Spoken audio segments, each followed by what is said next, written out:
तो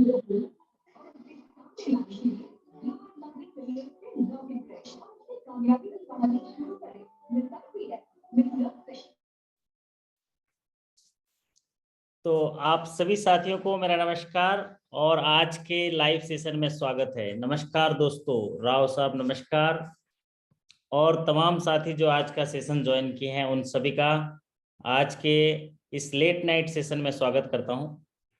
और अगर रात में जगे हैं तो शानदार तरीके से उस जो भी समय है आपको उसको सदुपयोग करना होता है, क्योंकि आपका जीवन जो है एक नई दिशा की ओर जाती है। तो हमें क्या मिलता है? एक बैंकर्स के पास समय कौन सा मिलता है? यही समय मिलता है। तो अगर अभी इतने सारे साथी जगह हैं तो फिर इतने सारे साथियों की एनर्जी यहाँ पर जो है इन्वेस्ट होगी और हम लोग सीखेंगे। आज के सेशन में हम लोग बात करेंगे टीडीएस प्रोविजन एंड प्रोसीजर्स पर। तो सभी साथियों को एक बार औपचारिक तौर से स्वागत है, नमस्कार। आप लोग जरा कंफर्म कर दीजिए कि मेरी आवाज़ आप तक पहुंच रही है, तो आज के सेशंस में हम लोग चर्चा करना शुरू करेंगे। तो चैट बॉक्स में फटाफट नरेंद्र कुमार भाटी जी, बहुत बढ़िया, भारती जी, थोड़ा कंफर्म कर दीजिए। ये पीछे आपको जो ऑडियो वीडियो ओके है तो फिर हम लोग शानदार तरीके से आज का सेशन जो है स्टार्ट करेंगे। तो चलिए, बहुत बढ़िया, ओके है सत्यम झा जी, बहुत जबरदस्त। तो है तो टॉपिक टीडीएस कटौती वाला है ना, इनकम टैक्स जो रूल है उसके ऊपर है, जहां पर हम लोग इसको जो है इस दो तरह के होते हैं, बायर सेलर और सर्विस प्रोवाइडर। तो ये तमाम चीज़ों पे हम लोग आज सरल तरीके से चर्चा करेंगे और आज इस टॉपिक को जानने की कोशिश करेंगे कि इस टॉपिक में से कौन कौन से जो पैरामीटर है, कौन कौन से चीज़ हैं जिसको एग्जाम के दृष्टिकोण से महत्वपूर्ण देखा जाता है और उसको ध्यान देने की ज़रूरत है।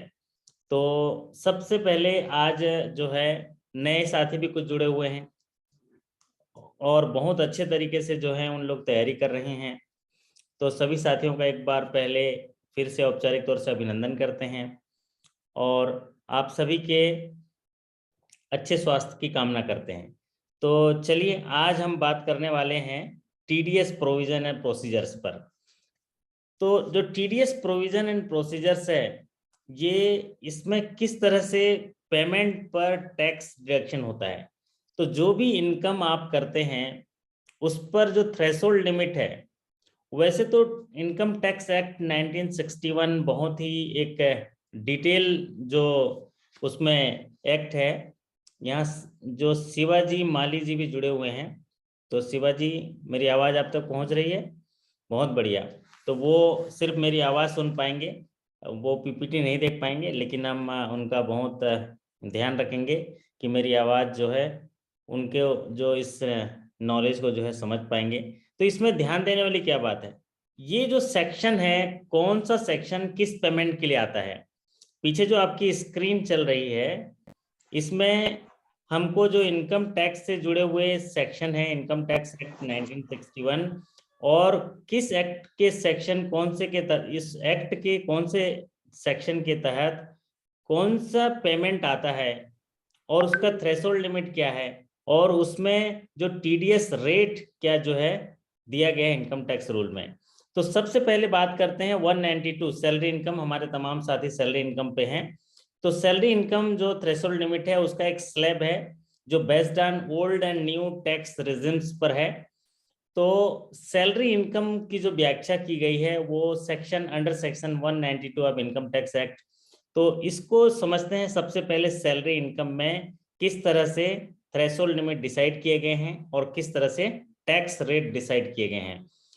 तो सबसे पहला जो इम्पोर्टेंट, जो ज़्यादातर जो एग्जाम में आते हैं वो सैलरी इनकम से जुड़े हुए हैं।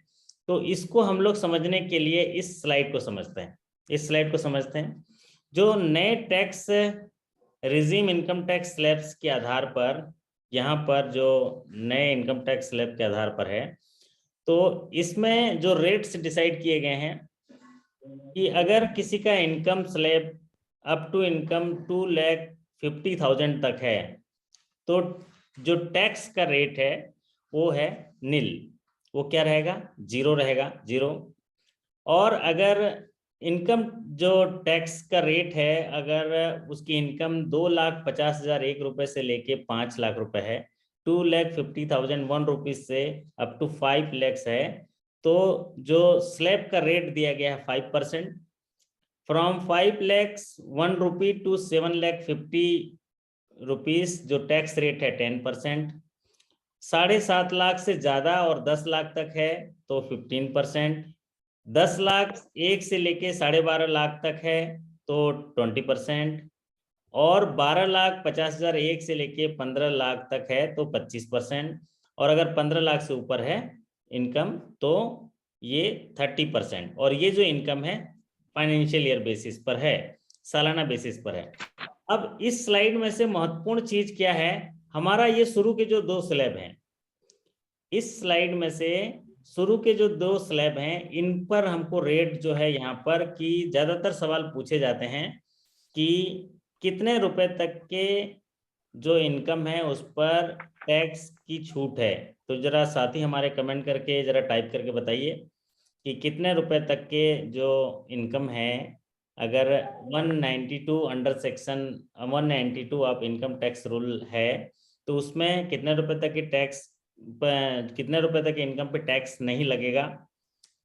तो यहाँ पर देखिए अप टू 2,50,000 ये तो पुराने में भी था, लेकिन नए में जो 2,51,000 से 5 लाख तक 5% है, इसमें जरा संशोधन किया है, एक रिबेट दिया है सरकार ने, और वो रिबेट क्या है, वो 87A के तहत रिबेट दिया है। क्या दिया है, वो 87A के तहत रिबेट दिया है, और वो किस इनकम क्राइटेरिया के लिए, 2,50,001 रुपए से लेके 5 लाख के जो इनकम है उस स्लैब के लिए जो 5% था वो रिबेट मिला है अंडर सेक्शन 87A। अब इस रिबेट को समझते हैं। तो पहला तो ये है कि जो हमारे साथी यहाँ पर नीतीश कुमार जी लिखे हैं 5 लाख तक, बहुत बढ़िया, 5 लाख सही है। तो इसको मैं समझाने के लिए एक उदाहरण के तौर पे समझाता हूं। ये तो बात क्लियर है कि अंडर सेक्शन 87A 5% के रिबेट मिला हुआ है, और मतलब 5 लाख तक कोई भी टैक्स आपको नहीं करना है पे। तो उसको समझने के लिए एक एग्जाम्पल के तौर पे समझते हैं। एग्जाम्पल के तौर पे समझते हैं, ये देखिए, ग्रॉस टोटल इनकम, अगर एक फाइनेंशियल ईयर का ग्रॉस टोटल इनकम 6,50,000 है, और एटीसी के तहत मैक्सिमम जो, ये भी एक सवाल इंपॉर्टेंट है, ये जो सेकंड में एटीसी के तहत जो मैक्सिमम जो रिबेट है कितना मिलता है, जरा टाइप करके हमारे साथी जरा कमेंट बॉक्स में लिख दें। सवाल एक सिंपल है इसमें एग्जामिनेशन के दृष्टिकोण से कि under section 80C of income tax act कितना मैक्सिमम रिबेट मिलता है। और ये जो सवाल है, एक सवाल आपका बन गया 1,50,000, नीतीश कुमार जी 1,50,000 फाइनेंशियल ईयर में। अब किसी हमारे साथी का अगर इनकम 6,50,000 है ना, 6,50,000 है, तो एटीसी के तहत तो 1.5 लाख का डिस्काउंट मिल जाएगा, उनको रिबेट मिल जाएगा, डिडक्शन मिल जाएगा, तो टोटल इनकम हुआ 5 लाख। ठीक है साहब, टोटल इनकम हुआ 5 लाख। अब आप बताइए ये जो 5 लाख है कौन से स्लैब में आता है 5 लाख, ये देखिए 5 लाख आता है सेकंड स्लैब में, जहां पर 5% टैक्स रेट है। कितना है, 5% टैक्स रेट है, ये सेकंड स्लैब में आता है, 5% टैक्स स्लैब में है। अब जो 5% टैक्स स्लैब में है, मतलब इस पर टैक्स लगेगा इस अमाउंट पे, जो टैक्सेबल अमाउंट हो गया 5 लाख, उसकी ग्रास इनकम हो गई 6.5 लाख, लेकिन उन्होंने LIC में और ATC के तहत इन्वेस्टमेंट किया था PPF में, है ना, सुकन्या में, तो इनमें क्या है टैक्स बेनिफिट, तो ये 1.5 लाख 1,50,000 का टैक्स बेनिफिट मिला। तो इनका जो टैक्सेबल इनकम हुआ 5 लाख रुपए। अब ये 5 लाख रुपए रेंज में आता है 5% के, तो टैक्स होना चाहिए 12,500। लेकिन यहाँ पर एक प्रोविजन दिया सरकार ने, अंडर सेक्शन 87A के तहत रिबेट दिया है कि 5% का रिबेट है, 12,500 का रिबेट मिला। तो आप बताइए टैक्स कितना पे करेगा, नील पे करेगा। तो जो हमारे नीतीश कुमार जी और भी जो साथी उन्होंने जवाब लिखा बहुत सही, कि अप टू 5 लाख जो है वो नील टैक्स पेएबल होगा। तो ये हुई ना सरल सी बात। अब इसमें ये एक इंपॉर्टेंट क्वेश्चन है आपको सीधे से कि टैक्स कितना तक नहीं लगेगा, 5 लाख रुपए तक। और दूसरा एक सवाल जो आता है वो आता है ये वाला स्लैब का, कौन सा स्लैब का? ये 7.5 लाख से ज्यादा और 10 लाख, तो 15% याद रखिए। और एक सवाल पिछले जो साल आया था वो 10 लाख एक से लेके 12.5 लाख, तो ये 20%। तो अभी तक इस स्लैब में से ज्यादातर सवाल इसमें आया है 5 लाख तक टैक्स रिबेट। और एक सवाल जो आया था वो ये 7.5 लाख से ज्यादा और 10 लाख तक तो टैक्स रेट क्या रहेगा। तो सिंपल है, तो आपको ये टैक्स रेट को याद रखना पड़ेगा। टैक्स स्लैब जो रेट्स हैं यहाँ पर इनकम टैक्स के, तो ये स्लैब को याद रखना पड़ेगा कि 2.5 लाख तक है तो नील, लेकिन 2,50,000 से 5 लाख है तो 5%, लेकिन 87A के तहत रिबेट दिया गया है। और 5 लाख एक से लेके 7.5 लाख 10% है। तो 5 लाख से 7.5 लाख तक तो अभी पूछा नहीं। एक पूछा था 7.5 लाख से ज्यादा 10 लाख तक तो 15%, और एक पूछा था आपका 10 लाख एक से लेके 12,50,000 तक 20%। और 3 to 4 में एक एग्जामिनेशन में ये पूछा था कि अब 15 लाख से ज्यादा की इनकम है तो टैक्स रेट क्या होगा, 30%। ये ऊपर वाला बहुत कम पूछता है क्योंकि यहाँ 30% का रेट 15 लाख से ऊपर है तो 30% है, सबको पता है करके इसमें कम पूछा जाता है। ज्यादातर ये शुरू के स्लैब में सवाल पूछता है कि इसमें टैक्स रेट क्या है। तो टैक्स रेट शुरू में 2.5 लाख तक छूट है, 5 लाख तक 5% है, लेकिन 87A के तहत वो टैक्स रिबेट है। और अभी मैंने एग्जाम्पल के तौर पे income tax rebate under section 87A के तहत बताया कि 6.5 लाख अगर कोई हमारा साथी इनकम करता है तो उसमें 80C के तहत यहाँ पर एक साथी ने हाउसिंग लोन प्रिंसिपल पेड आता है 80C, बहुत बढ़िया। तो हाउसिंग लोन हो गया, LIC हो गया, ये सारे डिडक्शन जो है मैक्सिमम कितना जो आपका 1,50,000 ये करते हैं, 1,50,000, और टोटल इनकम हो गया 5 लाख। अब इस टोटल इनकम को जो टैक्सेबल है वो कौन से रेंज में आता है, रेंज मिला लेंगे टेबल से। कौन से रेंज में आता है, ये आता है इस रेंज में। तो इसमें 5% का जो टैक्स लगेगा, और ये जो 5% का टैक्स है, अब चूंकि 87 में रिबेट है इसलिए यहाँ पर नील लगेगा। ये बात तो क्लियर है। तो पहला भाग तो क्लियर हो गया। अब चलते हैं हम लोग जो चर्चा कर रहे थे इस भाग पर। तो यहाँ पर हम लोग अभी देखें कि 192 जो सैलरी इनकम है इसमें स्लैब के आधार पर, और स्लैब पर अभी चर्चा हम लोग कर लिए, तो आप लोग क्या करिएगा, फटाफट स्लैब को याद कर लीजिएगा, एग्जाम तक याद कर लीजिएगा, कोई बात नहीं, फिर उसके बाद तो भूल जाने से भी चलेगा, रिफर कर सकते हैं, लेकिन एग्जाम के समय आपको याद रखना पड़ेगा। चलिए, दूसरा जो सेक्शन है 192A, जिसको employ provident fund premature withdrawal कहते हैं। जो employ provident fund premature withdrawal है, अगर 50,000 का थ्रेशोल्ड लिमिट है, मतलब 50,000 तक कोई टैक्स नहीं लगेगा, लेकिन 50,000 1 रुपी हुआ तो 10% लगेगा TDS। कितना लगेगा, 10%। और अगर कोई पेन नहीं है तो 30%। तो आपको ये याद रखना पड़ेगा। अंडर सेक्शन 192A अगर EPF है और वो प्री मैच्योर विड्रॉल कर रहा है, मैच्योर नहीं हुआ है, तो जो विड्रॉल है अगर 50,000 तक है तो थ्रेशोल्ड लिमिट है, 50,000 से ऊपर हुआ तो कितना लगेगा, 10%। और अगर पैन कार्ड नहीं है तो 30% लगेगा। अब बात करते हैं 193। अंडर सेक्शन 193 जो है वो interest on securities. Interest on securities, अगर आपने कहीं इन्वेस्टमेंट किया हुआ है इन सिक्योरिटीज पर, गवर्नमेंट सिक्योरिटीज पर, और उस सिक्योरिटीज पर जो इंटरेस्ट मिलता है वो 10,000 थ्रेशोल्ड से ज्यादा होता है अगर एक फाइनेंशियल ईयर में, यहाँ जो भी मैं चर्चा कर रहा हूँ फाइनेंशियल ईयर में, तो 10,000 से ज्यादा का अगर इंटरेस्ट उस सिक्योरिटी पे मिलता है तो टैक्स रेट रहेगा 10%। अब बात करते हैं 193 में ही डिबेंचर आता है, शेयर्स जो सॉरी डिबेंचर्स आते हैं। तो उसमें जो थ्रेशोल्ड लिमिट है 5,000, अगर डिबेंचर में एक साल के अंदर 5,000 का मिलता है इनकम तो उस पर कोई टैक्स नहीं, लेकिन जहां से 5,000 का ऊपर हुआ तो वहां पर 10% जो है TDS रेट पर बनेगा। अब आता है डिविडेंड 194 में डिविडेंड आता है। डिविडेंड जो है वो अगर 5,000 का थ्रेशोल्ड लिमिट है तो 10% जो यहाँ पर TDS रेट है। आप इतना याद रखिए, अगर डिविडेंड है तो 5,000 का थ्रेशोल्ड लिमिट है और उसमें TDS रेट है 10% का। अब आता है 194A। ये ज्यादातर आप लोग जानते होंगे क्योंकि 194A में अचानक बहुत सारे नोटिस आ गए हैं, है ना। आप लोग अगर जान रहे हैं तो आप पर जरा कमेंट सेक्शन में टाइप करिए। आपको अभी 194A में डिफॉल्ट पोजीशन बहुत सारे आ गए होंगे, आपको जो है टैक्स पे करने होंगे। तो 194A में अगर interest other than on securities by banks post office, अगर सिक्योरिटीज के अलावा कोई भी इंटरेस्ट पे होता है बैंक और पोस्ट ऑफिस से, और उसका थ्रेशोल्ड लिमिट जो है यहाँ पर दिया गया है। जो ये ज्यादातर सवाल जो है ये वाला भाग इंपॉर्टेंट है, अभी जो हम चर्चा कर रहे हैं। कौन सा वाला? ये चर्चा कर रहे हैं अभी वाला, ये इंपॉर्टेंट है आपका। और ये जो इंटरेस्ट है, जैसे बैंक में एफडीआर रखे हुए हैं, बैंक में डिपॉजिट रखे हुए हैं, और उससे जो रेट मिलता है उसका थ्रेशोल्ड लिमिट है 40,000। मतलब बैंक में कोई भी एफडीआर रखा है और बैंक से कोई इंटरेस्ट अर्न कर रहे हैं जो डिपॉजिट से, तो उस इंटरेस्ट का थ्रेशोल्ड लिमिट है 40,000।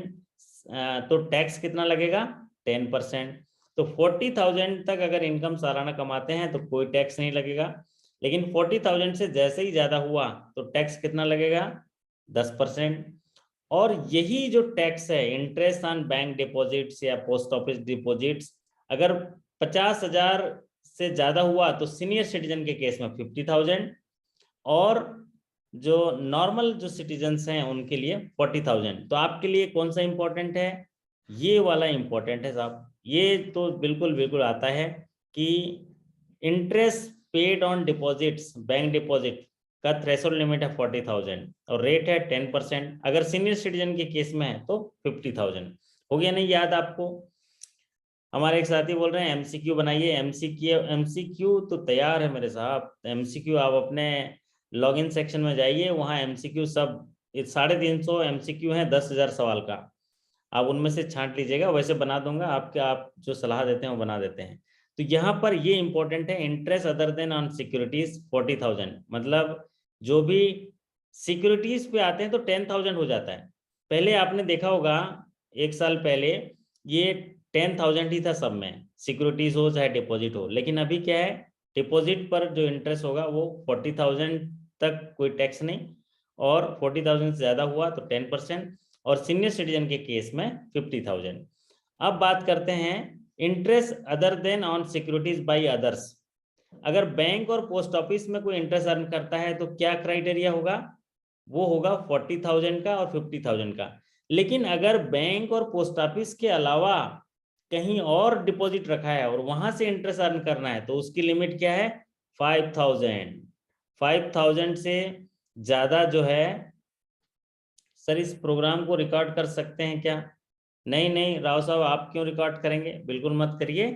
रिकॉर्डिंग मैं दूंगा ना, आप हमारे साथी हैं, मैं रिकॉर्डिंग दूंगा, आप रिकॉर्ड मत करिए। तो interest other than on securities by others, तो जो इंटरेस्ट है, एक बात तो क्लियर है, अगर बैंक में डिपॉजिट है इंटरेस्ट कमाता है तो 40,000 तक कोई टैक्स नहीं, 40,000 से ऊपर टैक्स। अगर वो सीनियर सिटीजन है तो बैंक में डिपॉजिट है एक फाइनेंशियल ईयर में 50,000 तक कमाते हैं इंटरेस्ट तो कोई टैक्स नहीं, 50,000 से ऊपर तो 10% टैक्स। अब वही बैंक और पोस्ट ऑफिस के अलावा कहीं और डिपॉजिट रखते हैं और उससे इनकम कमाते हैं तो क्या थ्रेशोल्ड लिमिट है साहब? 5,000। मतलब 5,000 तक कोई टैक्स नहीं, 5,000 से ऊपर है तो 10%। ये हुई ना बात। इसीलिए लोगों को बैंक में रखने के लिए बोला जाता है, क्योंकि दूसरी जगह अगर कहीं डिपॉजिट रखेगा और उससे इंटरेस्ट कमाएगा तो सोचिए 5,000 तक तो टैक्स नहीं लगेगा, लेकिन 5,000 से ऊपर अगर इनकम हुआ तो कितना होगा? 10% टैक्स। सबको समझ में आ रहा है? एक थम्स अप तो बनता है अगर सरल तरीके से समझ में आ रहा है। क्योंकि मैं ये वाला जो स्लाइड लाया हूँ बड़ा ही शॉर्ट में बनाया हूँ, वैसे तो डिटेल जाएंगे तो बहुत है। तो यहाँ पर समझने वाली बात इस स्लाइड में से, एक तो इनकम टैक्स वाला जो मैंने आपको डिटेल बताया, दूसरा आपका ये interest on deposit on bank 40,000 50,000 वाला, और ये अदर देन जो है 5,000। चलिए अब बात करते हैं, ये तो हम चर्चा कर ही चुके हैं। अगर सैलरीड इनकम, इस जो इनकम स्लैब है इस तरह से है रेट सुन के, और ये 192 वाला है सैलरीड इनकम का रेट है, और ये एग्जाम्पल बताए थे हमने किस तरह से रिबेट मिलेगा। अब बात करते हैं कि जो ओल्ड और न्यू में कितने का डिफरेंस आया। जो टैक्स जो ओल्ड स्कीम था और नए स्कीम का जो है कंपैरिजन। तो यहाँ कंपैरिजन की बात करते हैं, टैक्स स्लैब में कंपैरिजन की बात करते हैं। तो देखिए कि पहले जो ओल्ड स्कीम था, क्योंकि अभी तो एक ऑप्शन दिया है आप ओल्ड है कि नया करेंगे, तो अप टू 2,50,000 नील था, यहाँ पे नील था, कोई परिवर्तन नहीं। 2,50,000 एबव 2,50,000 टू 5 lakhs 5% था, 5% था, इसमें भी कोई चेंज नहीं। अब इसमें जो 5% है इसको 87A के तहत जो है ये रिबेट दिया गया है ना, 87A के तहत रिबेट दिया है। अब अगला जो स्लैब है अबव 5 lakhs टू 7,50,000 में ओल्ड जो स्कीम था उसमें 20% का TDS था, जो अभी 10% हो गया, मतलब टैक्स रेट में कमी की गई। अब 7,50,001 टू 10 लाख में पहले 20% था, जो सो 15% कर दिया गया। अब 10 लाख टू 12,50,000 में 30% था, यहाँ पर 10 लाख से ऊपर में सारे 30% थे, जिसको कम करके 20% कर दिया गया 12.5 लाख तक। और 12,50,001 रुपीज टू 15 लैक्स जो 30% था, पहले तो 10 लाख से ऊपर सारा 30% था, लेकिन अभी क्या किया है वो 12,50,000 तक 20% और 15 लैक्स तक 25% और 15 लैक्स से ऊपर है 30%। तो आशा करता हूं कि इतना देखने के बाद तो आपको टैक्स रेट याद हो गया होगा कि 2,50,000 तक कोई टैक्स नहीं लगेगा, 5 लाख रुपए तक की इनकम में 5% टैक्स लगेगा, लेकिन वो भी रिबेट जो है उसमें दिया गया है अंडर सेक्शन 87A, 5% का रिबेट दिया है तो 0 लग जाएगा। 5 लाख से ऊपर 7 लाख तक 7.5 लाख तक 10%, 7.5 लाख से 10 लाख तक 15%, और 10 लाख से 12.5 लाख तक 20%, और 12.5 लाख से 15 लाख तक 25%, और 15 लाख से ऊपर 30%। ये स्लैब है। अब बात करते हैं और भी चीजों पे जिनमें आपको टैक्स का रेट डिसाइडेड है, और ये बहुत ही इंपॉर्टेंट जो ये सेशन रहेगा आज का, क्योंकि ये सेशन जो है हायर स्केल्स के लिए भी इम्पोर्टेंट है और लोअर स्केल के लिए भी इम्पोर्टेंट है। तो जो क्लरिकल कैडर के जो हमारे साथी हैं, क्लरिकल टू ऑफिसर, उनके लिए तो गिने चुने 3 सवाल पूछे जाते हैं। जो डिपॉजिट है, इंटरेस्ट मिलता है तो 40,000 50,000, लेकिन जो हायर स्केल में जाते हैं ये सभी चीजों को देखना होता है। यहाँ पर 194B के तहत अगर कोई लॉटरी या गेम में प्राइज जीतता है, कौन बनेगा करोड़पति? हाँ जी, सत्यरंजन दत्ता जी बनेंगे करोड़पति अमिताभ बच्चन जी के सामने। ठीक है, तो कौन बनेगा करोड़पति? अगर गए वहां पर अमिताभ बच्चन साहब ऐसे चेक लेके आते हैं, वाह, है ना, एक्सिस बैंक का चेक में चेक काट देते हैं। तो ऐसे पेमेंट में जो टैक्स लगेगा वो टैक्स का रेट देखिए। थ्रेशोल्ड लिमिट क्या है ना, थ्रेशोल्ड लिमिट है 10,000, मतलब अगर उसमें इनामी राशि जो है 10,000 तक मिलता है तो कोई टैक्स नहीं है, लेकिन जहां इनामी राशि 10,000 से ऊपर हुआ तो टैक्स रेट 30%। कहने का तात्पर्य ये है कि अगर कौन बनेगा करोड़पति में अगर किसी ने 1 करोड़ का इनामी राशि जीता है, तो इनामी राशि 1 करोड़ का जीता है तो उसको कितना टैक्स लगेगा? टाइप करके बता दीजिए सत्यरंजन जी, या कोई भी साथी बता दीजिए कि अगर कौन बनेगा करोड़पति में अगर 1 करोड़ रुपए जीता है तो 30 लाख रुपए मोदी जी को देना पड़ेगा भैया। हाँ भाइयों बहनों, ऐसे नहीं चलेगा, देना पड़ेगा। तो ये टैक्स है गवर्नमेंट का, जिससे इतनी सारे जो सरकारी सुविधाएं हमको मिलती हैं, वैक्सीनेशन वगैरह होता है, ये सारे टैक्स पेयर के पैसे से ही देश का विकास होता है, समाज का विकास होता है। तो विनिंग फ्रॉम लॉटरीज पजल्स के लिए थ्रेशोल्ड लिमिट है 10,000, 30% का टैक्स है। अब 194BB जिसको विनिंग फ्रॉम हॉर्स रेसिंग है ना, घुड़सवारी, हॉर्स रेसिंग करते हैं ना, घुड़दौड़, तो भैया हॉर्स रेसिंग में कुछ जीतते हो तो कितना रुपए टैक्स है? 30% का है, और थ्रेशोल्ड लिमिट है 10,000। अब 194D में पेमेंट ऑफ इंश्योरेंस कमीशन होता है ना, जैसे इंश्योरेंस का कमीशन होता है उसको पेमेंट वो करते हैं, तो उसका थ्रेशोल्ड लिमिट है ये 15,000। अगर इंश्योरेंस पॉलिसी करते हैं उसका कोई कमीशन आता है तो उसका थ्रेशोल्ड लिमिट है 15,000 कमीशन में, और उसका टैक्स है इंडिविजुअल के केस में 5%, और कंपनीज के केस में 10%। अगर आप कोई IRDA का सर्टिफिकेट मिल जाते हैं और IRDA के सर्टिफिकेट के बाद आपको इंश्योरेंस करने लग जाते हैं, 5 लाख 6 लाख का आपको इंश्योरेंस का कमीशन पे होता है, तो वो कमीशन जो पेमेंट होता है उसका टैक्स लगेगा, उसका थ्रेशोल्ड लिमिट है 15,000 और इंडिविजुअल के केस में रेट लगेगा 5% और कंपनीज के केस में लगेगा 10%। अब 194 DA payment in respect of life insurance policy. Life insurance policy के केस में जो थ्रेशोल्ड लिमिट है 1 लाख और पहला वाला जो कम था वो नॉन लाइफ था तो वो होगा 15,000। अब आता है लाइफ इंश्योरेंस पॉलिसी में थ्रेशोल्ड लिमिट है 1 लाख और इसका रेट है 5%। तो ये जो है टैक्स रेट है, आपको याद रखने पड़ेंगे टैक्स रेट। और 194E में क्या है, payment to non resident sportsman sports association, मतलब जो भी NRI हैं, स्पोर्ट पर्सन हैं या स्पोर्ट एसोसिएशन है, उनको अगर पेमेंट किया जाता है तो उसके लिए थ्रेशोल्ड लिमिट सीधा 0 से शुरू होता है। 1 रुपये भी पेमेंट करोगे तो 20 पैसा जमा करना पड़ेगा टैक्स में, तो ये टैक्स रेट है 20%। अब आता है 194EE सेक्शन के तहत payment of national saving deposits. तो नेशनल सेविंग सर्टिफिकेट जो NSS का जो डिपॉजिट है, NSS का डिपॉजिट, ये इसका NSS जो है यहाँ पर 2,500 रुपए का इसका थ्रेशोल्ड लिमिट है और इसका 10% कमीशन है। और अगर कोई लॉटरी वगैरह लगता है, लॉटरी जो सेल ऑफ लॉटरी टिकट्स है, तो उसका थ्रेशोल्ड लिमिट है 15,000, 5% उसका टैक्स है।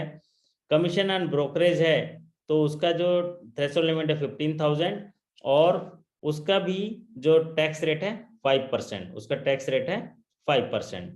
चलिए ये तो रेट है, लेकिन इस सीट में जो अभी हम चर्चा किए इसमें से कोई भी इम्पोर्टेंट नहीं है अभी तक, ज्यादातर किसी में भी सवाल नहीं पूछा गया इस स्लाइड में, ठीक है।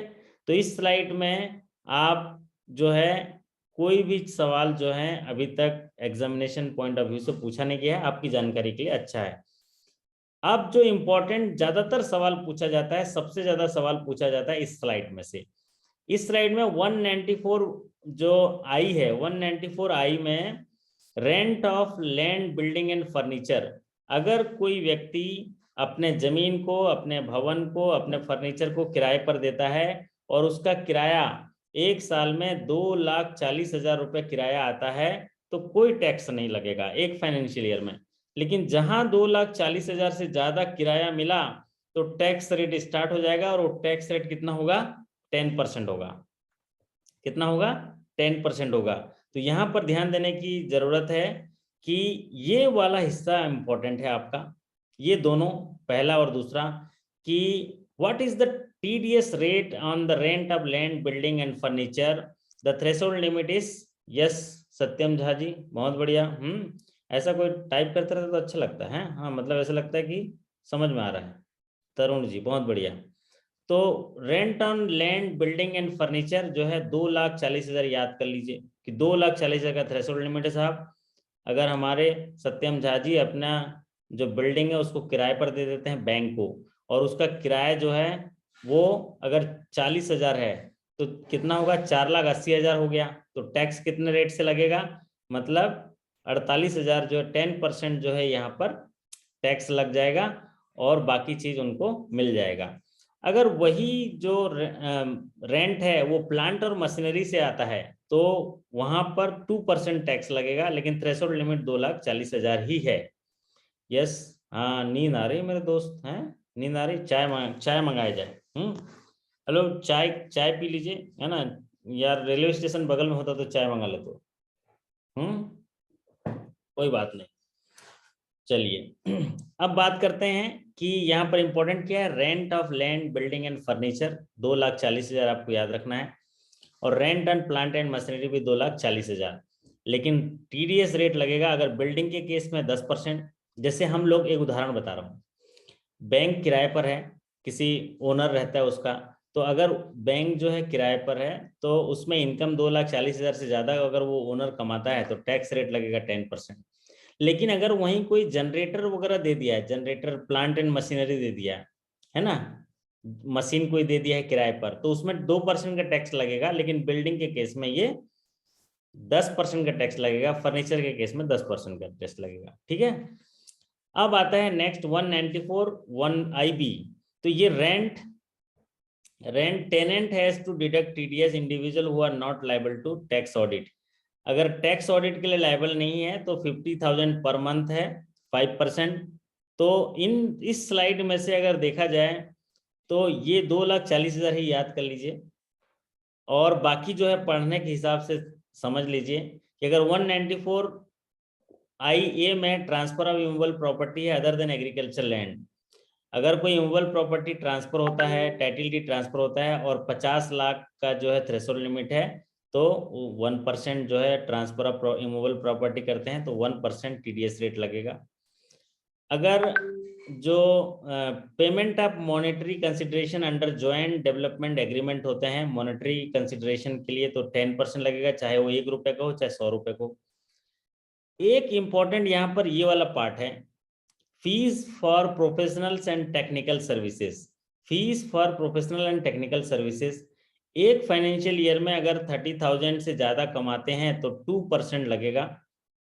ये जो है आपका TDS रेट जो है 2% लगेगा यहाँ पर, फीस फॉर प्रोफेशनल जो है टेक्निकल सर्विसेज।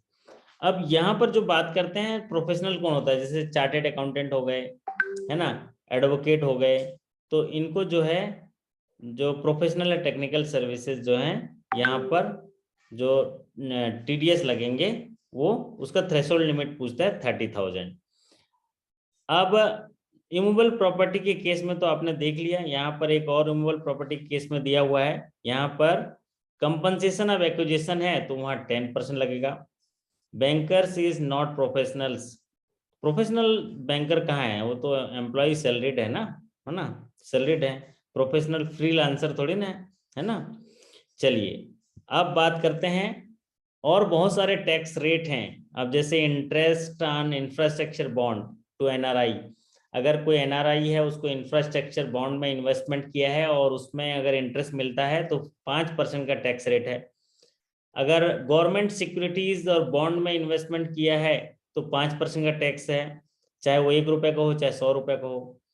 अब ये आता है इसमें इंपॉर्टेंट 194N, अभी इसके सवाल बहुत पूछे जा रहे हैं। 194N में अगर कोई कैश विड्रॉल करता है एक फाइनेंशियल ईयर में तो उसको क्या टैक्स रेट लगेगा। तो एक फाइनेंशियल ईयर में अगर वो कैश विड्रॉल करता है, cash withdrawal during the previous year from one और more account maintained by a person with a banking company, cooperative society, engage in business और बैंक, पोस्ट ऑफिस। अगर एक व्यक्ति जो पैन कार्ड लगा हुआ है उसका, और अगर वो कैश विड्रॉल करता है चाहे वो एक अकाउंट में हो या अलग अलग अकाउंट में हो, तो उसको अगर मान लीजिए कोई पंजाब नेशनल बैंक में हो, स्टेट बैंक में हो, अगर एक से ज्यादा जगह में कैश विड्रॉल करता है तो 1 करोड़ से ज्यादा का है तो उसको TDS रेट लगेगा 2%। लेकिन ये जो 2% रेट लगेगा उसके लिए लगेगा जिसने प्रीवियस 2 सालों से वो इनकम टैक्स रिटर्न दाखिल किया है। अगर इनकम टैक्स रिटर्न दाखिल नहीं किया है तो उसको 5% लगेगा। उसको कितना लगेगा, 5% उसको जो है टैक्स लगेगा। तो ये इंपॉर्टेंट है कैश विड्रॉल का। अब आता है purchase of goods. Purchase of goods जो है अगर 50 लाख तक का गुड्स जो है उस परचेस करता है तो उसको 50 लाख तक कोई टैक्स नहीं, लेकिन 50 लाख से ऊपर करता है तो 0.10%। अब आते हैं TDS on ITR at higher rates बोलते हैं, इसको आगे समझेंगे TDS ऑन हायर रेट्स। और जो सीनियर सिटीजन के केस में जो स्लैब रेट दिया गया है सीनियर सिटीजन में, उसको भी हम लोग समझते हैं। सीनियर सिटीजन के लिए जो केस दिए गए हैं वो आपने देखा होगा कि डिपॉजिट के केस में क्या होता है, डिपॉजिट के केस में वो 50,000 से ऊपर के हैं डिपॉजिट के केस में। चलिए अब बात करते हैं आपका कैश विड्रॉल, इसको समझते हैं कैश विड्रॉल। ये आपके लिए इंपॉर्टेंट स्लाइड है, ये स्लाइड है इंपॉर्टेंट है। तो यहाँ पर सवाल कैश विड्रॉल में ये पूछा जाता है ज्यादातर कि एक व्यक्ति कितने रुपए तक अगर कैश विड्रॉल करता है एक फाइनेंशियल ईयर में तो टैक्स नहीं लगेगा। टाइप करके बता दीजिए जरा, उत्तर होगा 20 लाख। फिर भी टाइप कर दीजिए, मैंने तो पहले बता दिया। तो अगर एक फाइनेंशियल ईयर में कोई जो है 20 लाख तक के कैश विड्रॉल करता है, nature of payment cash withdrawal होगा, तो कोई टैक्स नहीं लगेगा। लेकिन जहां 20 लाख से ज्यादा का कैश विड्रॉल करता है, चाहे वो एक अकाउंट में हो, चाहे एक व्यक्ति अलग अलग अकाउंट से निकाले हो, एक फाइनेंशियल ईयर में अगर 20 लाख से ज्यादा और 1 करोड़ तक का जो विड्रॉल करता है, और अगर वो 3 प्रीवियस ईयर का आईटीआर दाखिल किया है, तो कोई टैक्स नहीं लगेगा। मतलब दो यहाँ सिचुएशन तैयार हो रही है। एक तो सीधा सीधा सवाल अगर पूछेगा कि कितने रुपए तक के कैश विड्रॉल पर कोई टैक्स नहीं है, तो उत्तर होगा 20 लाख। लेकिन अगर कंडीशनल सवाल पूछ दिया कि कितने रुपए तक के जो कैश विड्रॉल पर टैक्स नहीं लगेगा, अगर उस व्यक्ति द्वारा 3 साल का जो है इनकम टैक्स रिटर्न दाखिल किया गया है, तो वहां पर उत्तर होगा 1 करोड़। ठीक है। और अगर इनकम टैक्स रिटर्न जो है फाइल नहीं किया है, तो वहां पर टैक्स लगेगा 2%। तो ये बात सिंपल है। अगर किसी ने 20 लाख तक जो है कैश विड्रॉल किया है, तो चाहे वो इनकम टैक्स रिटर्न फाइल करे हो, चाहे इनकम टैक्स रिटर्न फाइल ना करा हो, उसको कोई टैक्स नहीं लगेगा एक फाइनेंशियल ईयर में। लेकिन अगर 20 लाख से ज्यादा का कैश विड्रॉल किया है एक साल में, और 1 करोड़ तक के कैश विड्रॉल किया है, तो अगर रिटर्न दाखिल किया है 3 साल का प्रीवियस, तो उस पर कोई टैक्स नहीं लगेगा। और अगर रिटर्न दाखिल नहीं किया है पिछले 3 सालों का, तो उसको 2% टैक्स लगेगा।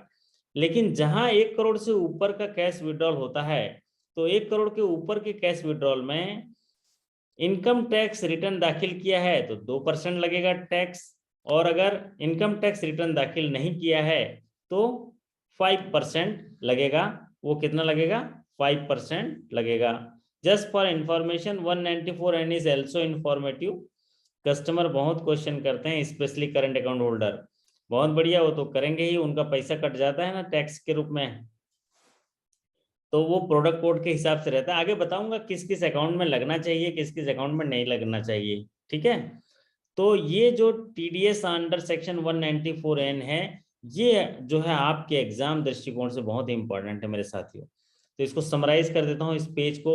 20 लाख तक अगर कैश विड्रॉल करता है तो कोई भी टैक्स नहीं लगेगा। 20 लाख से ज्यादा और 1 करोड़ तक का कैश विड्रॉल करता है एक साल में, और उसने 3 साल के रिटर्न दाखिल किए हैं, तो कोई टैक्स नहीं लगेगा। 20 लाख से ज्यादा और 1 करोड़ तक के कैश विड्रॉल करते हैं एक फाइनेंशियल ईयर में, और अगर उन्होंने इनकम टैक्स रिटर्न दाखिल नहीं किया तो 2% टैक्स लगेगा। 1 करोड़ से ऊपर का कैश विड्रॉल करते हैं एक फाइनेंशियल ईयर में, अगर उन्होंने 3 साल पिछले जो है इनकम टैक्स रिटर्न दाखिल किया है तो 2% का टैक्स लगेगा, और अगर उन्होंने इनकम टैक्स रिटर्न दाखिल नहीं किया है तो 5% का टैक्स लग जाएगा। चलिए अब बढ़ते हैं अगले, कि ये टैक्स कौन डिडक्ट करेगा, है ना, कौन डिडक्ट कर सकता है टैक्स, ये सवाल है कि टैक्स जो है कौन डिडक्ट करेगा। तो कौन डिडक्ट करेगा टैक्स? क्योंकि सरकार को टैक्स जाएगा, तो वो डिडक्टर कौन है, कौन डिडक्ट करके गवर्नमेंट को देगा? तो डिडक्टर कौन है? बैंकिंग कंपनी, जो बैंक है ना, ये banking company, cooperative bank, post office. तो जो हमने पिछले रेट्स दिखाए हैं यहाँ पर, पूरे दिखाए हैं, सैलरी का इतना है ना, इसका इतना, सारे कोड वाइज दिखाए हैं, तो वो टैक्स डिडक्टर कौन रहेंगे? Banking company, cooperative bank, post office. और limit of cash withdrawal is to be calculated per bank and not per branch. तो जो कैश विड्रॉल होगा वो पर बैंक कैलकुलेट किया जाएगा, पर बैंक, वो नॉट पर ब्रांच नहीं, एक ब्रांच से नहीं, वो पूरे बैंक से, मेनी अकाउंट्स भी है एक व्यक्ति का, तो वो जो है सारा काउंट किया जाएगा। If the recipient has filed his return income any of 3 previous year, then no TDS up to 1 crore. तो ये सवाल बड़ा इंपॉर्टेंट होता है। अगर किसी व्यक्ति ने पिछले 3 साल का रिटर्न फाइल किया है और वो कैश विड्रॉल करता है, तो कितने रुपए तक की छूट है कैश विड्रॉल में, टैक्स नहीं लगेगा? तो उत्तर क्या होगा? सीधे सीधे 1 करोड़। कितना लगेगा? 1 करोड़, 1 करोड़ लगेगा।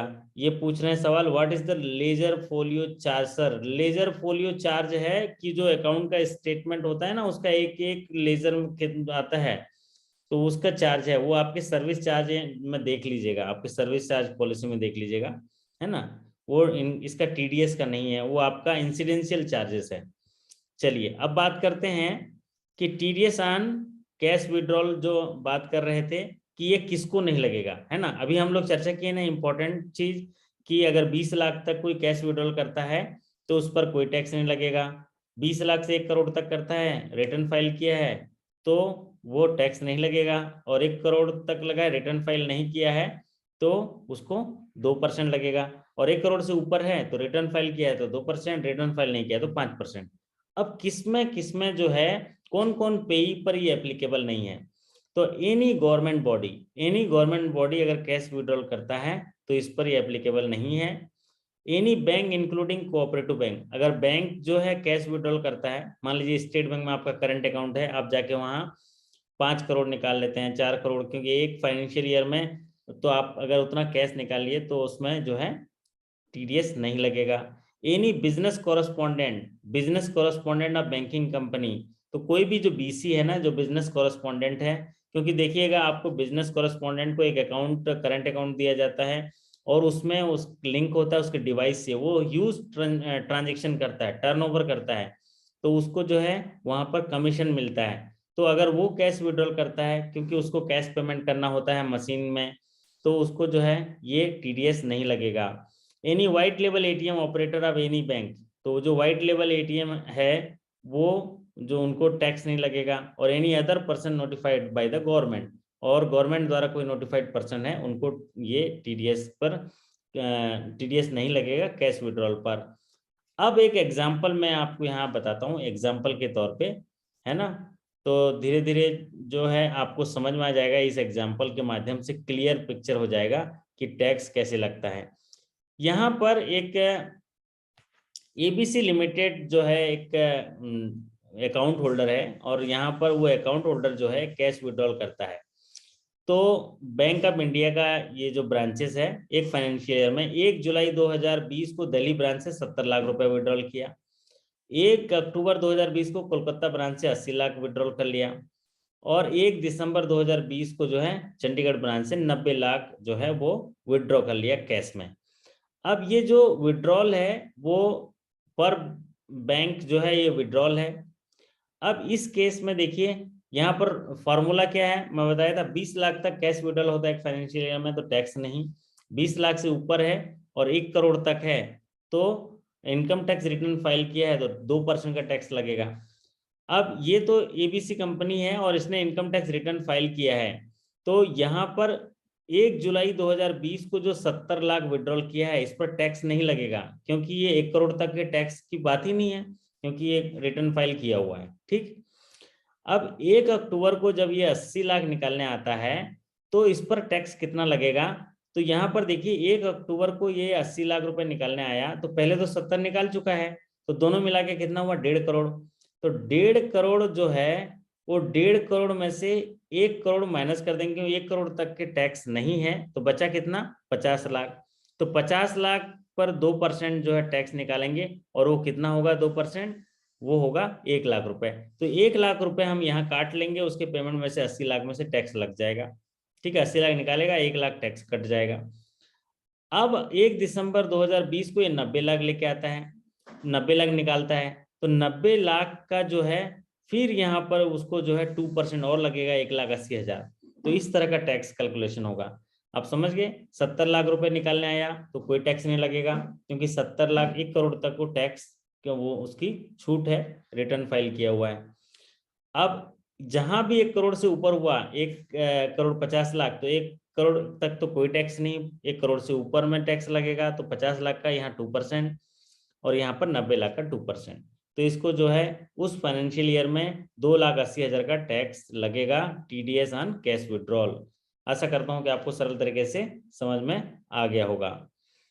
अब ये जो है ये आपको किसी दूसरे दिन समझाएंगे ये हायर रेट वाला, अभी आपको सीधे लिए चलते हैं यहाँ पर आखिरी पेज पर, फिर आज सेशन जो है यही समाप्त करेंगे, फिर उसके बाद किसी दूसरे दिन इसको जरा कंटिन्यू करा दूंगा आपको कि इसमें और जो चीजें हैं उस पर हम लोग करेंगे। तो आज के सेशंस में हम लोग जो tax TDS rates and provision से रिलेटेड हम लोग बात कर रहे थे। हाँ, तो अभी बात करते हैं आपका ये सवाल आखिरी वाला, है ना, जो आपको किस फ्रीक्वेंसी में आपको जो रिटर्न जो हैं आपको दाखिल करने हैं। तो इसका फ्रीक्वेंसी देखिए, when to file TDS return. हम अब देखिए, आपने देखा होगा कि डिडक्टर कौन है, डिडक्टर है बैंक। बैंक क्या है, डिडक्टर है। तो जो बैंक डिडक्टर है, तो डिडक्ट करके वो गवर्नमेंट को सबमिट करते हैं, तो गवर्नमेंट को जो है वो वहाँ सेंड करते हैं, रेमिट करते हैं। अब अगर टीडीएस है सैलरी इनकम से, तो जो 192 अंडर सेक्शन आता है टीडीएस सैलरी से कटा है, तो उसको फॉर्म होता है 24Q, और इसका ड्यू डेट होता है फर्स्ट क्वार्टर का 31 जुलाई, सेकेंड क्वार्टर का 31 अक्टूबर, थर्ड क्वार्टर का 31 जनवरी, और क्वार्टर 4 का 31 मई। इसका ड्यू डेट है ट्रांजेक्शन रिपोर्टेड इन रिटर्न। ये रिटर्न फाइल करने का ड्यू डेट है। भेजना तो है वो 7 दिनों के अंदर भेजना होता है ना। भेजने का जो है डिडक्शन उस जो हुआ है उसके उस महीना खत्म होने के 7 दिनों के अंदर। लेकिन ये जो ड्यू डेट है, ये रिटर्न फाइल कि हमने इसका इतना टैक्स डिडक्ट किया है, ये रिटर्न फाइल करने का है। वे form 27Q TDS on all payment to non resident except salary. तो इसके लिए रेट दिए हैं Q1, ये सेम टू सेम है जैसा पहले था, है ना। और TDS on sale of property, तो TDS on sale of property जो है वो फॉर्म 26QB है, 30 days from the end of the month in which TDS is deducted. जिस सेल ऑफ प्रॉपर्टी में टैक्स कटा है उस महीने के अंत के 30 दिनों के अंदर जो है वो ये रिटर्न डालना होता है 26QB। और 26QC टीडीएस ऑन रेंट, अगर रेंट से टीडीएस काटे हैं, रेंट से कितना टीडीएस काटेंगे जरा कमेंट करके बताइए। अगर कितने रुपए से ज्यादा का इनकम हो तो टीडीएस कटेगा रेंट में। तो कोई साथी जरा टाइप करके बता दीजिए, तो हम उनको टैक्स काटेंगे, फिर उसको जब काटेंगे तो हम उसको कैसे करेंगे बताइए। तो व्हाइट लेबल एटीएम पूछते हैं कोई साथी, व्हाइट लेबल एटीएम क्या है ना। एक brown label ATM, white label ATM होता है। यस, हाँ, 2,40,000। तो व्हाइट लेबल एटीएम जो होता है कि जो एटीएम जो है वो कॉरपोरेट के द्वारा सेट किया जाता है, लेकिन उसको नॉन बैंकिंग जो इंस्टीट्यूट जो है उसको ऑपरेट करता है। Settled and ATM installed and operated by जो वेंडर्स होते हैं उनको बोलते हैं व्हाइट लेबल एटीएम। इसमें बैंक जो है उसको मेंटेन नहीं करता है। व्हाइट लेबल एटीएम में क्या होता है, कोई कंपनी होती है, वो एटीएम इंस्टॉल भी करता है और एटीएम को ऑपरेट भी करता है, उसको व्हाइट लेबल एटीएम कहते हैं। और एक होता है ब्राउन लेबल एटीएम, जो कंपनी इंस्टॉल कर दिया लेकिन उसका संचालन जो है बैंक करती है, उसको बोलते हैं ब्राउन लेवल एटीएम। तो यहाँ पर हमारे साथियों ने फटाफट कमेंट कर दिया 2,40,000। तो लैंड के केस में, लैंड बिल्डिंग में 10%, और अगर मशीनरी है तो 2%। तो इसमें अगर काटे हैं पैसा, तो जिस महीना टैक्स डिडक्ट हुआ है 7 दिनों के अंदर, तो हम मोदी साहब जो गवर्नमेंट है टैक्स डिपार्टमेंट को दे देंगे। लेकिन 30 दिनों के अंदर हमको रिटर्न दाखिल करना होता है, जिसको बोलते हैं फॉर्म 20QC। और अगर हम ये रिटर्न दाखिल नहीं करते हैं तो दंड का प्रावधान है। देखिए दंड का प्रावधान क्या है, अगर हम शॉर्ट डिडक्शन करते हैं, अगर हमको काटना था टैक्स कितना 10% रेंट पे, लेकिन हमने शॉर्ट डिडक्शन किया है, तो वो under section 40A(IA) can only be made for non deduction and not shortage. इसमें पेनल्टी क्या है, equal to the whole or part amount of TDS non deducted. इसकी पेनल्टी देखिए क्या है। अगर शॉर्ट डिडक्शन हुआ है तो इसमें क्या पेनल्टी है, मान लीजिए हमको 10% काटना था और हम 2% काट दिए, तो बोलता है पूरा वह तो या तो पेनल्टी दे सकता है, या जितना जो है पार्शियल अमाउंट है ना डिडक्ट नहीं किया उतना पेनल्टी दे सकता है। पेनल्टी का मतलब समझ रहे हैं, जितना नहीं कटा है उतना तो देना ही पड़ेगा, उसके अलावा पेनल्टी है ना। Prosecution under 26B if TDS deducted but not paid. तो भैया यहाँ पर देखिए जेल की सजा है, रिगरस इम्प्रिजमेंट, है ना। क्या बोलते हैं, चक्की पीसिंग जेल में, है ना। तो 3 महीने से लेके 7 साल की जेल की सजा होगी भैया, कैद की सजा होगी, और फाइन भी लगेगा। देखो कितना खतरनाक बात है कि आप टीडीएस किसी का डिडक्ट कर दिए और उसको पेड नहीं किए गवर्नमेंट को, तो क्या सजा है, कानून बना है, और वो कानून के हिसाब से 3 महीने से लेके 7 साल की सजा होगी और फाइन होगा। और पेनल्टी अंडर सेक्शन 271H, अगर टीडीएस या tax collected at source, tax deducted at source अगर फाइल नहीं किया, ये इंपॉर्टेंट है ये वाला, अगर जो रिटर्न फाइल नहीं किया, टीडीएस काट लिया आपने, टीडीएस कलेक्ट कर लिया और उसका रिटर्न समय पर फाइल नहीं किया, तो 10,000 रुपए से लेके 1 लाख रुपए तक की पेनल्टी है। कितना? 10,000 to 1 लाख। और अगर टीडीएस काटा है और टीडीएस गवर्नमेंट को पे नहीं किया है तो 3 महीने से लेके 7 साल की सजा और फाइन भी है। और अगर टीडीएस काट के इस गवर्नमेंट को भेज भी दिया लेकिन रिटर्न फाइल नहीं किया तो 10,000 से लेके 1 लाख रुपए तक की सजा है। ये हुई ना बात शानदार। आज जो है हम लोग टीडीएस पे चर्चा कर रहे थे, टीडीएस के रेट क्या है, इनकम टैक्स एक्ट 1961 के अलग अलग सेक्शंस में कौन कौन सा सेक्शन किस किस भाग को जो है वो वहाँ पर जो डील करता है और उसमें रेट्स क्या है, प्रोविजन क्या है, इनकम टैक्स का स्लैब क्या है, और उसमें इंपॉर्टेंट चीजें हम लोग डिस्कस कर रहे थे। इस पूरे सेशन में सबसे जो है 5-6 क्वेश्चन ऐसे हैं जो हमेशा आते हैं, जिससे कि जो इनकम है 194 में टैक्स स्लैब है कि कितने टैक्स स्लैब तक टैक्स नहीं लगेगा, 87A में रिबेट कितना है, फिर आपका जो आता है वो डेली एमसीक्यू 100, तो एमसीक्यू तो आपको मिलता ही है जो भी व्हाट्सएप पे, या और नहीं है तो आप डेली एमसीक्यू अपना लॉगिन करके कर लीजिए।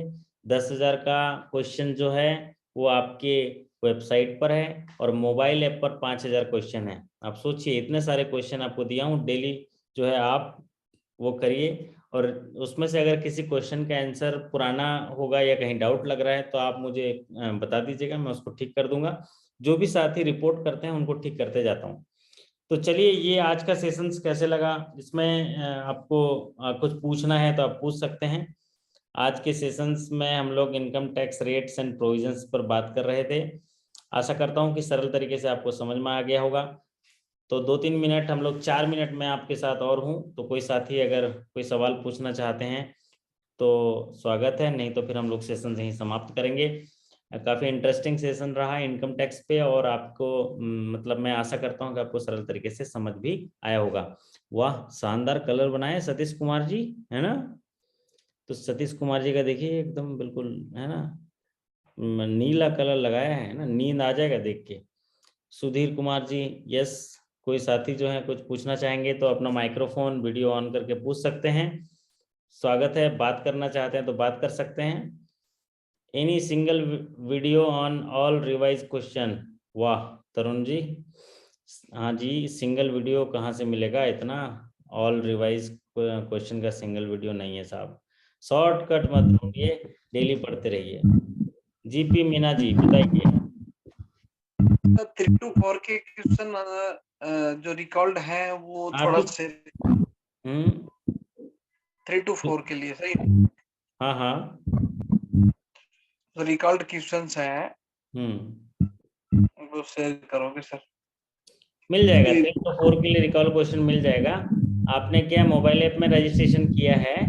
आप कल सुबह मॉर्निंग में 9 बजे के बाद मुझे कॉल करिएगा, आपको मैं वेबसाइट का एक्सेस दूंगा, उसमें 3 to 4 के सवाल हैं, और थोड़े दिन में आपके मोबाइल ऐप में भी आ जाएगा। प्लीज सर, ठीक है। कर सकता हूँ। आज आज आज आपने अभी लॉगिन किया, शायद मेरे ख्याल से अंदर जाके देखे नहीं होंगे, अभी देखेंगे तो आपको भी आइडिया हो जाएगा, है ना? आज अभी शायद आपने 5-6 मिनट पहले ही लॉगिन किया है, वो तो मैं स्क्रीन पर था तो मैंने आपको ये लिंक भेज दिया, अदरवाइज आप ये सेशन से वंचित रह जाते, है ना? Sir yes sir. चलिए, स्वागत है, आप जरूर सीखेंगे, बने रहिए हमारे साथ, है ना? हाँ जी, बड़े भैया सुधीर कुमार जी, आप कैसे नहीं बोल रहे हो? कुछ बोलिए, ये तो चालू करिए, माइक चालू करिए, दे माइक बंद है। पटना में यूबीजीबी का क्लास जो कराइएगा उसमें हाँ जी, सर्कुलर पढ़ाइएगा सर? हाँ जरूर पढ़ाएंगे, वही पढ़ाने के लिए तो आ रहे हैं, बाकी बैंकिंग तो हम यहीं से पढ़ा दे रहे हैं। हाँ ठीक है सर, इसलिए हम कुछ कुछ ना, मेरे पास जो मटेरियल है जो हम आपको भेजते रहेंगे। हाँ हाँ भेजिए। एक्चुअल में सुधीर जी, अभी क्या हुआ है कि मैनेजमेंट और आईबीपीएस का जो तरीका है बदल गया है। अभी ज्यादातर सवाल जो हैं आपके इंटरनल सर्कुलर से आ रहे हैं, मैनुअल ऑफ इंस्ट्रक्शन से आ रहे हैं, आरबीआई पॉलिसी से आ रहे हैं, सर्विस चार्जेस से आ रहे हैं, customer grievances mechanism redressal mechanism से आ रहे हैं, एचआर पॉलिसी से सवाल आ रहे हैं, कस्टमर सर्विस से आ रहे हैं। तो आप सोचो, तरीका पूरा बदल गया है। अब मैनेजमेंट चाहती है कि अगर हमारे सुधीर कुमार जी मैनेजर बनना चाहते हैं तो वो बैंक के सर्कुलर के बारे में पूरी तरह से जानकारी हो उनको, क्रेडिट पॉलिसी के बारे में, internal audit and inspection policy के बारे में, साथ ही साथ उनकी जो रिटेल स्कीम्स के बारे में और बैंक के बिजनेस के बारे में। मतलब पहले 2 साल या 3 साल पहले के प्रमोशन एग्जाम्स को देख लीजिए, उसमें क्या होता था, जनरल बैंकिंग के जो पॉलिसीज लॉज वगैरह पढ़ लिए तो आप अच्छे नंबर पाके पास हो जाते थे। अभी तरीका बदला है जी, जब समय बदला है तो हमारी तैयारी भी बदलेगी। ठीक ठीक है। तो ठीक है, बिल्कुल ओके सर। आप थोड़ा मुस्कुराइए, मुस्कुराइए, हम आ रहे हैं तो मुस्कुराइए ना, पढ़ा देंगे सब, क्या चिंता है। मजा आ रहा है कि नहीं? हाँ, आ जाए। आज का सेशन जो है, मजा आया, सरल तरीके समझ में आया? ठीक है सर, इनकम टैक्स का ठीक है। हाँ, इनकम टैक्स है, जाने दो क्या करना है, तो हमको टैक्स वैक्स नहीं कटना है अभी, है ना? तो इसलिए ठीक ही लगा आपको। इसमें से 3-4 सवाल इंपॉर्टेंट है, वैसे जो हायर स्किल्स में साथी लोग जा रहे हैं उनके लिए पूरा इंपॉर्टेंट है, बट आप लोग के लिए 3-4 सवाल इंपॉर्टेंट है। कौन सा इंपॉर्टेंट है बताइए जरा? टीडीएस का। टीडीएस का, कि टीडीएस ऑन डिपॉजिट, डिपॉजिट में अगर कोई इंटरेस्ट कमाता है तो कितना रुपए में टैक्स कटेगा। ये हमारे साथी ब्लू लाइट सतीश कुमार जी 20%। जवाब लगा दिए हैं और एकदम सबको नींद आ रही है ना? एकदम जबरदस्त लाइट सजाए हैं ये एकदम। हाँ, तो ये जो इम्पोर्टेंट चीज बता रहा था कि इसमें आपको वो 40,000 से ज़्यादा अगर रेट इंटरेस्ट मिलता है साल में तो रेट लगेगा कितना, 10%। और अगर वही सीनियर सिटीजन के केस में है तो 50,000 से ऊपर अगर इंटरेस्ट आता है तो उसको लगेगा 10%। ठीक है। अच्छा सुधीर जी, ठीक है, आप तो बढ़िया है। और पूछिए, और कोई साथी तो हमसे बातें नहीं करता है, सब सो गए सर लगे। रिटेल लोन और एमएसएमई लोन में डिफरेंस क्या होता है? रिटेल और एमएसएमई, देखो एमएसएमई तो क्या रिटेल का जो परिभाषा है एक्चुअल में, तो 5 करोड़ तक के जो लोन होते हैं ना, वो आपके पॉलिसी में जब हम पढ़ाएंगे तो बताएंगे, अलग अलग पॉलिसी के हिसाब से। खुदरा ऋण होता है, इंडिविजुअल लोन होते हैं ना, इनको रिटेल कहा जाता है। और जो एमएसएमई के लोन होते हैं वो कॉरपोरेट, कंपनी, अंबानी, ये सब आते हैं ना, तो ये उनको जो है वो एमएसएमई में मैन्युफैक्चरिंग और जो सर्विस इंडस्ट्री के लिए होते हैं ना, उनको दिए जाते हैं। लेकिन उसके अंदर भी तो रिटेल होता है, जैसे इंडिविजुअल को देते हैं लोन तो रिटेल होता है। तो रिटेल स्कीम में क्या होता है, जीवन यापन के लिए जो जरूरत वाली चीजें होती है, जैसे कार है ना, अपन बैंक जाएंगे तो उसके लिए, तो वो रिटेल कैटेगरी में आता है। जैसे घर खरीदना है, उपभोक्ता जैसे वाली, एजुकेशन लोन हो गया, जैसे एजुकेशन उपभोक्ता एजुकेशन लोन वाली हो गया, चीजें। वो तो इंडिविजुअली मिलता है ना सर, तो वो हाँ, और एमएसएमई में जहां हुआ कि पर, रिटेल में हुआ? हाँ, जहां पर इंडस्ट्री आता है, उत्पादन आता है, उनको जरा एमएसएमई कहते हैं। ठीक है, सर्विस सेक्टर आता है जो आता है उसको बोलते हैं सर आपका एजुकेशन लोन तो इंडिविजुअली मिलता है ना, तो वो रिटेल में होगा या एमएसएमई में होगा? रिटेल रिटेल रिटेल रिटेल में। हाँ लेकिन ये सवाल बिल्कुल नहीं आएगा तरुण जी, इसको ये सवाल एग्जाम में बिल्कुल नहीं आएगा। हाँ जी, पांडे साहब कुछ बोल रहे थे हमारे। पांडे साहब नमस्ते जी। सर पांडे साहब आप कहाँ चले सर गए? आजकल कहाँ, छत पे चले गए कि कहाँ चले गए, बालकनी में कहाँ हो? सर पांडे सर साहब, लोन टू वैल्यू के बारे में बता दीजिए। लोन नहीं टू सर, वैल्यू। मैं थोड़ा late. Loan to value L ratio पूछ रहे हैं? जी sir, LTV loan to value क्या बता होता रहा है? हूँ।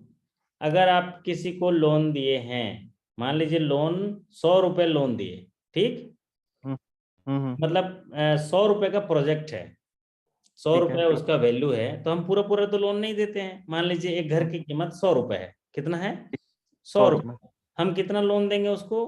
पांडे साहब 80। बता दीजिए, पांडे साहब हमारे बड़े अनुभवी हैं, बड़े बुजुर्ग हैं, बताइए, 90 रुपये। पंचायत कर दीजिए, कितना देंगे? 90 रुपए देंगे, है ना? भाई हम्म 10 रुपए बोलेंगे ना, 10 टका तू लगा भाई, 90 टका हम देंगे। तो हम्म अब जो है उसका लोन टू वैल्यू रेशियो क्या है? लोन मतलब वो जितना दिए हैं, हम कितना दिए हैं, 90 रुपए दिए हैं, तो वो लोन हो गया। और नीचे वैल्यू कितना है उस घर का, 100 रुपया, तो 100 रुपये। 90/100, तो 90%, उसका लोन टू वैल्यू रेशियो कितना हो गया? 90%। 90%। यार ताली बजाइए आवाज है, सर अरे क्या बात है सुधीर भाई सर। मुस्कुराइए। हैं, तो उसका लोन टू वैल्यू रेशियो हो गया 90%। मतलब जी। मैक्सिमम क्वांटम ऑफ फाइनेंस जो देते अच्छा हैं। सर, आजकल ये कुछ स्टूडेंट अकाउंट। आपकी आवाज तो आती नहीं पांडे साहब, आप कहाँ चले गए, कौन सा मंजिल? हाँ, हूँ तो यही बता रहा। आप यही हैं? आप जगह हैं इतना बहुत है। आप आवाज नहीं आ रही है आपकी। तरुण जी समझ में आ गया आपको? सर GCL 3.0 के बारे में बताइए। बताऊंगा अलग से, उसको सेशंस में बता दूंगा। ठीक है, मैंने नोट कर लिया आपको, है ना? हाँ सर, मेरी आवाज जा रही है? हाँ पांडे साहब अभी आई है दमदार आवाज। हाँ। Yes, अच्छा yes. सर, आजकल बहुत सारे स्टूडेंट अकाउंट्स को ये मैसेज आ रहे हैं कि उनका थ्रेशोल्ड लिमिट जो सो ज्यादा हो गया है। अच्छा, तो ये क्या मैटर है, ये समझ में नहीं आ रहा सर। आपकी उनको पॉलिसी देख लीजिएगा, आपने प्रोडक्ट कोड चेंज कर दिया होगा और उसमें जो है रिलैक्सेशन दे दिया होगा, है ना? आप मुझे ना वो उसका प्रोडक्ट कोड बता दीजिएगा, कल मैं आपको चेक करके बता दूंगा। क्योंकि आपके मैनुअल ऑफ इंस्ट्रक्शन और पॉलिसी में बहुत सारे बदलाव किए गए हैं। अच्छा। कोविड 19 के बाद हाँ। प्रोडक्ट में इतने सारे वेरिएशन किए गए हैं अभी कि सारे अच्छा। पॉलिसीज बदल गए हैं। तो उसमें से आप मुझे प्रोडक्ट कोड दे दीजिएगा, मैं देख के बता दूंगा। हालांकि ये सवाल जो है इम्पोर्टेंट नहीं होगा। जी। चलिए, तो आप लोग इजाजत दीजिए, तो फिर शानदार तरीके से हम लोग जो है फिर से कल के सेशंस में रहेंगे, है ना? आप अच्छा। सभी शानदार लोग हैं और जबरदस्त तरीके से तैयारी कर रहे हैं। भगवान की अद्भुत जो कलाकृति है आप, भगवान ने आपको इस धरती पर शानदार राज करने के लिए भेजा है। प्रकृति की वो समस्त चीजें आपके लिए हैं, उसमें समानता का अधिकार महसूस करिए। और हम लोग ऐसे देश में भी रहते हैं जहाँ पर जो है हम लोग गौरव फील करते हैं। तो भगवान ने हमें यहाँ भेजा है समान चीजों के लिए, समान अधिकार के साथ, बशर्ते हमें उस योग्य बनना है उस चीजों को पाने के लिए। तो हम अगर उस योग्य बनते हैं तो वो चीजें हमें मिलने लगती है। भगवान ने क्या किया है सुधीर जी, उनने बोला है कि बेटा तू धरती पे चले जा, तेरा विकास मैं खुद ब खुद कर दूंगा। मतलब तेरा हाथ बढ़ा दूंगा, पैर बढ़ा दूंगा, तेरे बॉडी को विकास कर दूंगा, लेकिन बुद्धि का विकास सबका तुम साथ सबका विकास। बुद्धि का सबका साथ विकास जो है आप खुद करना। तो भगवान ने सर, क्या किया है, हम समस्त सबका प्राणियों साथ को सबका धरती विकास। पर उतार दिया है। तरुण जी, भगवान ने हम समस्त प्राणियों को धरती पर उतार दिया है और बोले बेटा तू चिंता मत कर, तेरा बॉडी खुद ब खुद बढ़ जाएगा, तेरे नाखून बढ़ जाएंगे, तेरे बाल बढ़ जाएंगे, तेरा शरीर बढ़ जाएगा पांडे साहब की तरह, है ना? और सुधीर जी की तरह से एकदम बढ़िया स्मार्ट भी दिखेगा सब तरह, है ना? सब बढ़ जाएगा अपने आप। लेकिन बुद्धि का विकास खुद करना भैया। तो हम लोग यहाँ रोज रात को मिलेंगे, बुद्धि का विकास करेंगे, है ना? देखो सब बुद्धिजीवी हैं, हमारे पांडे जी हैं, सभी लोग बुद्धिजीवी हैं। बस शानदार हमारे साथ रहिए, शानदार बनेंगे। तो आप सभी साथियों के लिए मैं आप सभी के अच्छे कार्य निष्पादन, अच्छे स्वास्थ्य, सकुशलता और इन पंक्तियों के साथ आपसे शुभकामनाएं करते हुए विदा लेता हूं कि हम डरें क्योंकि आगे क्या होगा, हम सोचें क्योंकि अंजाम क्या होगा, बढ़ाते रहे इस हौसले से कदम कि कुछ न मिला तो क्या हुआ, जो मिला तजुर्बा वो तो नया होगा, बिल्कुल नया होगा, जबरदस्त होगा। मस्त रहिए, जबरदस्त रहिए, स्वस्थ रहिए। आप सभी से विदा लेता हूँ। बहुत बहुत नमस्कार। Thank you so much. Good night. Good night sir.